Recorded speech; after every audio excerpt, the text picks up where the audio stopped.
Hey there, in this video, I want to dive into a question that doesn't get asked nearly enough. Why are emotions trained? Most of us grow up thinking emotions just happen to us, like you're either happy or you're not. You're either calm or you're not. That's it, right? But what if that's not the whole picture? What if emotions, just like strength, endurance, or flexibility, are actually trainable? And what if learning to train them could totally shift how you handle stress, how you show up in relationships, and how you feel about life overall? Let's get into it.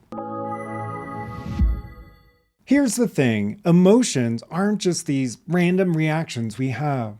They're conditioned responses, built by what we've practiced over and over and what's felt familiar to us.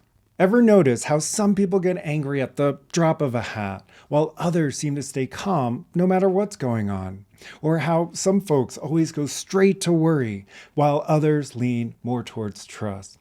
That's not luck, it's training. Every time we respond to a situation like getting cut off in traffic or hearing a critical comment, our brain, our body, our nervous system memorizes that response. The more we repeat it, the stronger that pathway gets. And here's the catch, even if we know that reaction isn't helping, like lashing out or shutting down, we'll keep running it because it's what's familiar. It's like the emotional path of least resistance. All right, so let's back this up with some science. Neuroscience tells us the brain is plastic. It changes based on what we do over and over again. Every time we react with anger, for example, we're strengthening the pathways that support that reaction. It's like carving a trail in the woods. The more we walk it, the clearer and easier it gets to follow. Same goes for worry, self-doubt, or even joy. And it's not just your brain, the nervous system jumps in too. When we get triggered, our body releases chemicals like adrenaline and cortisol that reinforce that state. Over time, our system wires itself to expect that reaction, even to seek it out. So if you've been practicing fear or anger for years, even if you didn't mean to, your system's going to default to that even when it's not helpful. It's not personal, it's just how training works. The good news? We can train it in a different direction. Let's bring this down to earth. I had a client who always felt on edge, like every conversation was a potential fight. Every talk with her partner felt loaded. Every meeting at work felt like she was under attack. Turns out, she grew up in a house where tension was the norm. Her system learned to expect conflict. So even in completely neutral situations, her body would brace, tight chest, shallow breath, clenched jaw. That reaction became her emotional default. Another example, someone who'd freeze whenever he got criticized. He'd go blank, shut down, and then beat himself up later for not speaking up. Why? Because as a kid, every time he spoke up, he got shut down or shamed. His system learned it was safer to stay quiet. That emotional pattern was trained. It didn't mean he was broken, it just meant he'd practiced that response so many times it became automatic.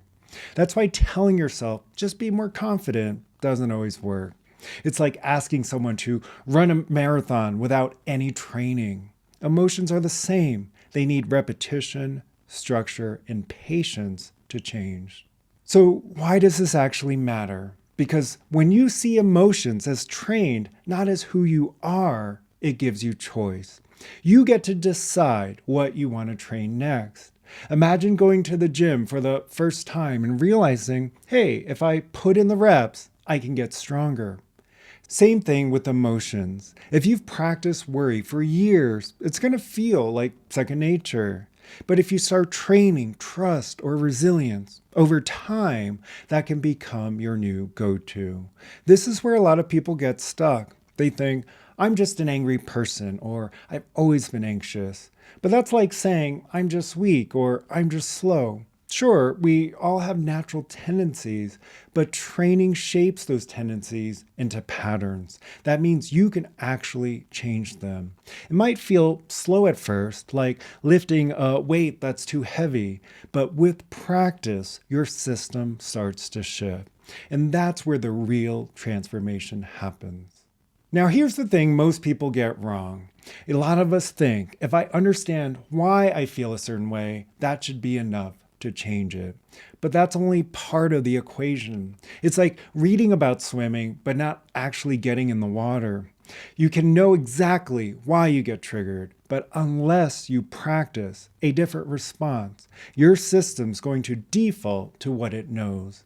That's why so many people feel stuck. They're self-aware, they know their patterns, they've talked about it in therapy or with friends, but then boom, someone cuts them off in traffic or they get that look from their partner and all that self-awareness flies out the window. They react the same old way because the emotional system hasn't been trained. Real change comes from repetition, from practicing a new way of being over and over until the system learns, hey, this is the new normal. So here's something to play with this week. If you slow down right now, what's the emotional signal you're actually ignoring? Is it that tightness in your chest when you feel criticized? That urge to withdraw when you're misunderstood? That rush of anger when things don't go your way? Whatever it is, notice that's your training. That's the default your system's been running. And just like at the gym, the first step is awareness. From there, you can start to train something new. It's not about fixing yourself. It's about giving your system a new experience over and over until it shifts. If you're finding this helpful and want to keep exploring how to train your emotions, hit that subscribe button. It's the best way to stay connected and keep growing this work together. And if you're ready to start training your inner world with the same structure and clarity you bring to everything else, I've built a system for that. It helps you integrate thoughts, emotions in your nervous system, so you don't just understand your patterns, you actually shift them. The link's below. And hey, if you're on Instagram, I share insights and practices a few times a week over at Mike Wang Coaching.